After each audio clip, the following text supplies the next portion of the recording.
Bonsoir à toutes et à tous, j'espère que vous allez bien. Aujourd'hui on se retrouve, vous l'avez demandé, pour un format beaucoup plus long, le retour des Creepshow.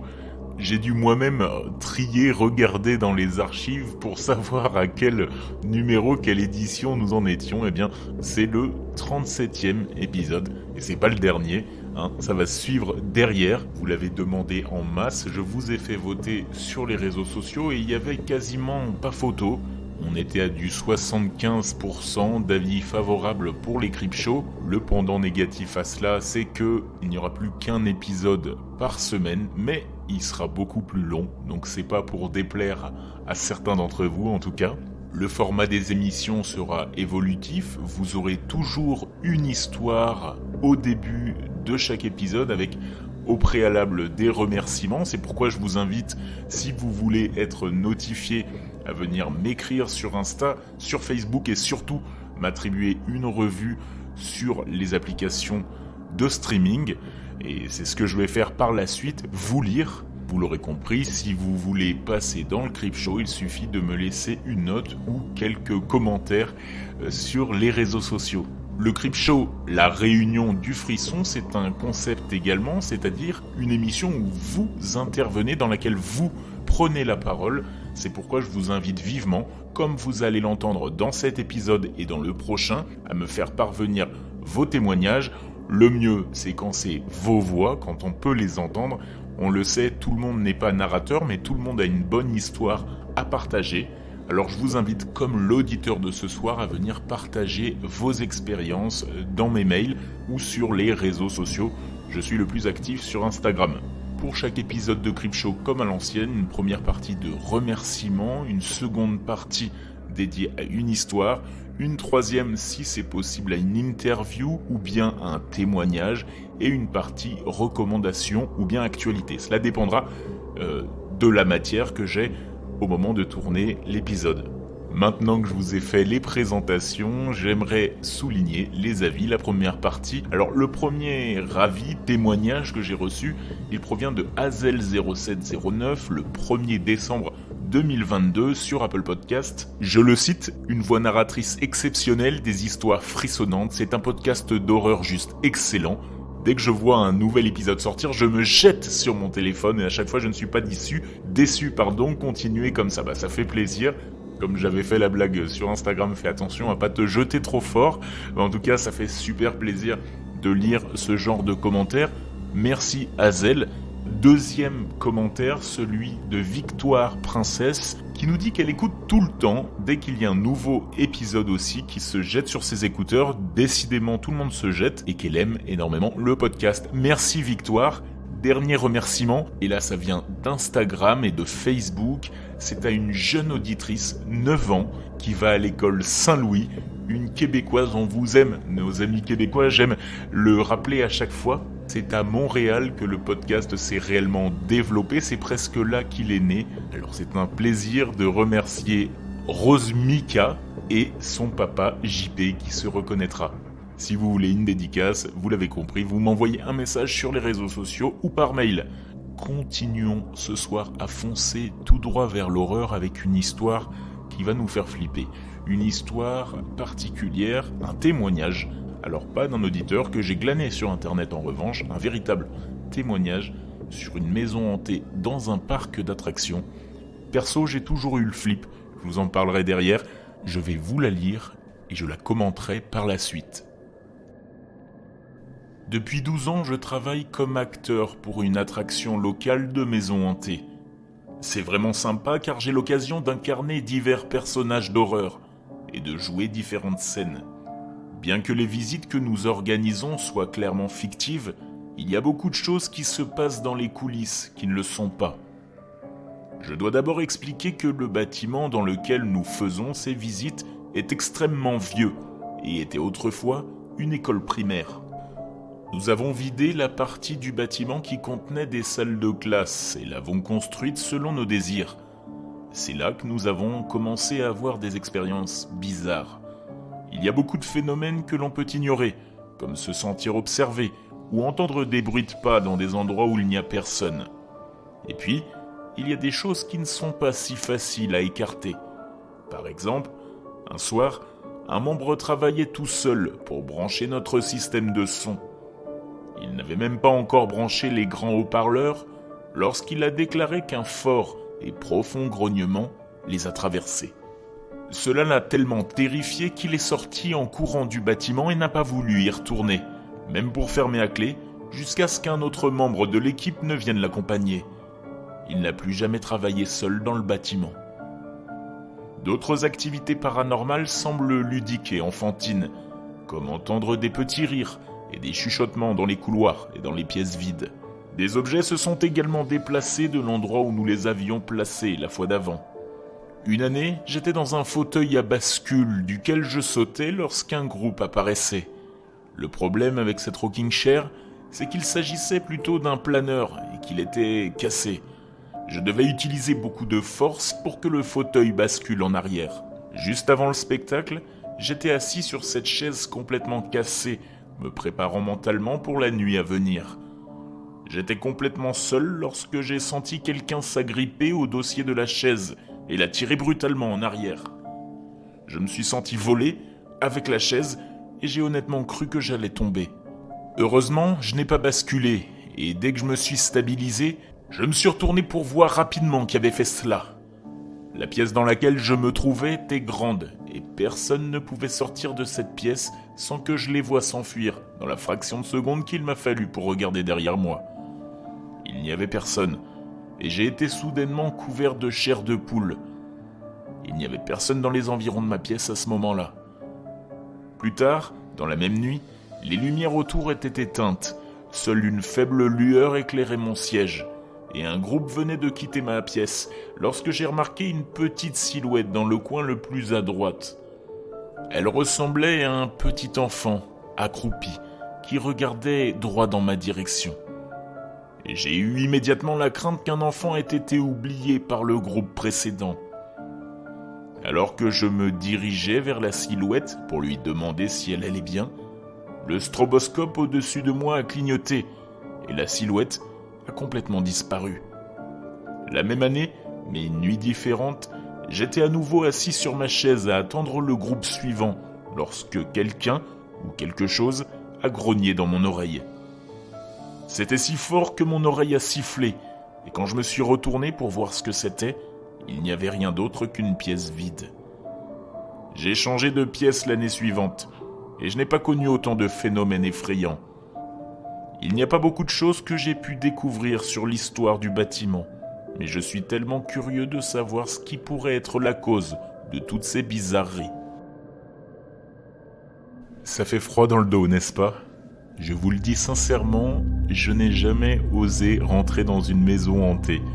Je crois l'avoir fait 2 fois dans ma vie et la seconde m'a vacciné entièrement. C'était une attraction à Hollywood Studios de mémoire il y a quelques années. J'étais pourtant très grand, j'ai 28 ans, donc je devais avoir 25 ou 24 ans. Et c'était l'attraction qui portait sur l'univers de The Walking Dead, une série pour laquelle je n'ai jamais dépassé la première saison. Bref, en rentrant dedans, les décors, les personnages étaient tellement bien faits que j'ai dû me séparer de ma famille à l'époque pour courir tout droit vers la sortie. Autant vous dire que, personnellement, et c'est peut-être le cas à d'autres, j'attends vos témoignages en commentaire sur Instagram et sur Facebook, je n'arrive pas à décorréler l'expérience du réel, comme si les personnes pouvaient réellement m'attaquer ou les décors pouvaient être réels finalement. Alors autant vous dire que c'est pas une histoire comme ça qui va nous rassurer. Je me suis d'ailleurs toujours demandé s'il était possible de recueillir des témoignages des personnes qui travaillent là-dedans, parce que ça ne m'étonnerait pas qu'ils se prennent quelques coups et de violentes insultes. Tiens, parce qu'on parle de maisons hantées, de manoirs hantés également, je ne sais pas si vous connaissez l'histoire du manoir McKinney de mémoire. Je l'ai redécouvert dans l'excellent livre de Distorsion, le 2e volume. C'est un manoir aux États-Unis dans lequel il y a une folle liste d'attente qui est gratuite, une expérience gratuite, je voulais dire, dans laquelle vous serez soumis à des actes de torture. Alors si l'on en croit Émile et Seb dans leur livre, depuis quelques années c'est plus soft, mais il fallait signer une vraie décharge pour pouvoir y rentrer. Je vous invite à lire cette histoire et découvrir l'histoire de ce manoir parce que c'est passionnant. franchement, et terrifiant également. Parce qu'on parle de terrifiant, je vous invite maintenant à découvrir le témoignage d'Aurel Sweg, que vous pouvez en même temps suivre sur Instagram, un abonné qui est là depuis assez longtemps et qui, comme certains d'entre vous, et d'autres bientôt je l'espère, a décidé de franchir le pas et de m'envoyer sa propre histoire, plus qu'une histoire, un témoignage qu'il a enregistré lui-même. Petite piqûre de rappel, vous pouvez tous le faire en m'envoyant un mail, un témoignage terrifiant et également très bien narré, il faut le dire. Je vous invite à le découvrir tout de suite. Cette histoire est arrivée à un de mes cousins, enfin au fils d'un de mes cousins. Ils habitent en Lorraine, vers Nancy. Ils habitent dans une très grande maison qu'ils ont fait refaire quand justement leurs enfants étaient petits, donc ils avaient une salle de jeu qui donnait sur une fenêtre. Et plusieurs fois, leur enfant disait qu'il y avait quelqu'un à la fenêtre qui leur faisait des grimaces. Quand justement leurs parents jouaient avec eux dans cette salle de jeu, bien sûr, ils regardaient par la fenêtre, il n'y avait rien. Et plusieurs fois, voilà, ils leur ont dit « Ah, mais il y a un monsieur à la fenêtre qui nous fait des grimaces », ça les faisait un peu rigoler. C'est très étrange, que justement, plusieurs fois, donc ils ont regardé, il n'y avait personne. Et au fur et à mesure des recherches, ils se sont rendus compte que dans cette maison habitait une personne qui était décédée en tombant d'une échelle. Et le plus troublant dans cette histoire, c'est que une fois, en se baladant dans leur village, un des enfants s'est arrêté sur une tombe car il passait à côté d'un cimetière. Ils se sont arrêtés à côté d'une tombe et sur cette tombe justement, c'était là où cet homme était enterré. Cet homme qui habitait dans ce village où il y a eu cet accident d'échelle. Flippant, n'est-ce pas ? Merci Aurel Sweg pour ton témoignage. La seule chose que je retiens, c'est la Lorraine, région dans laquelle j'habite actuellement.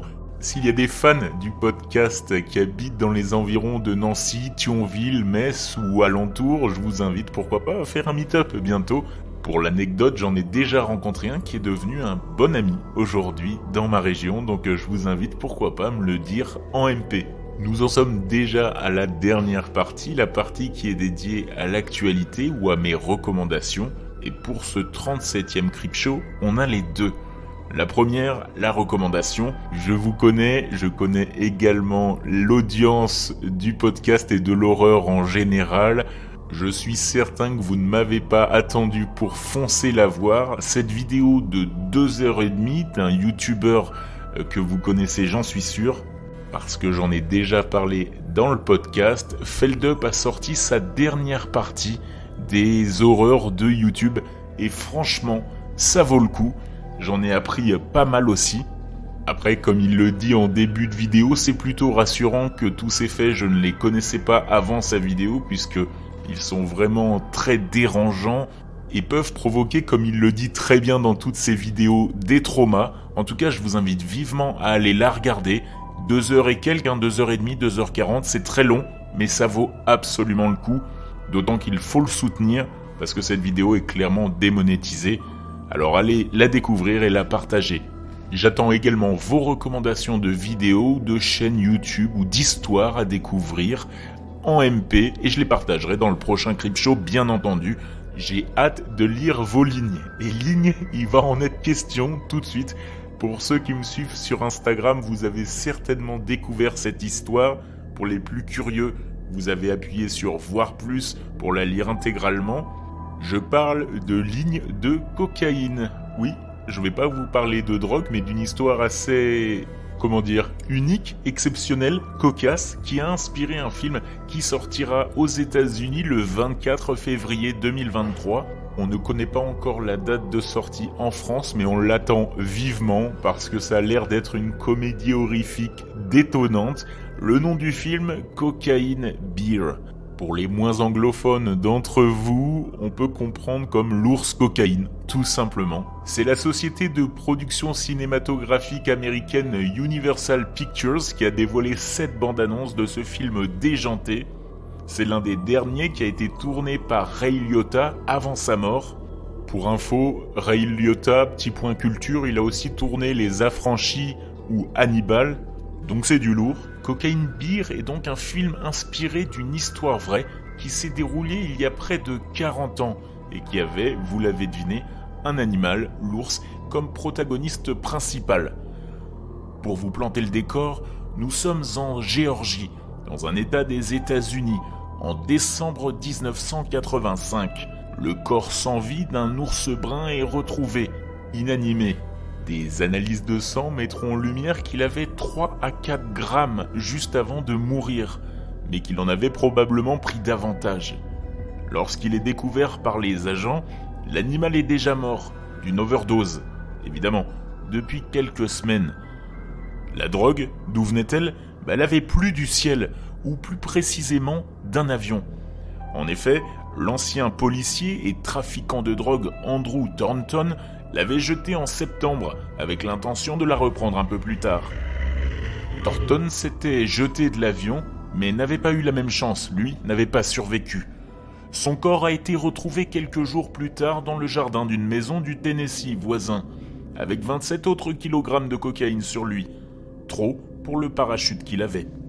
La recherche du reste de la cocaïne a duré des semaines, mais il n'a pas été possible de tout récupérer. À côté du corps de l'ours se trouvait en fait un sac de voyage qui avait vraisemblablement été rempli de paquets de cocaïne avant d'être jeté de l'avion.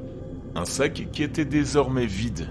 Qu'on se le dise, l'histoire du film ne correspondra pas à 100% à la véritable histoire. Ce ne sera pas un documentaire sur le bad trip de cet ours, mais plutôt une comédie horrifique dans lequel cet ours attaquera tous les humains qu'il rencontrera. Un ours possédé par la drogue. C'est avec un peu de légèreté qu'on termine cet épisode, ce 37e épisode du Creepshow. J'espère que vous l'avez apprécié. Si c'est le cas, j'ai hâte d'entendre vos retours et de les lire dans mes commentaires sur les réseaux sociaux. Je vous souhaite une excellente soirée dans le noir.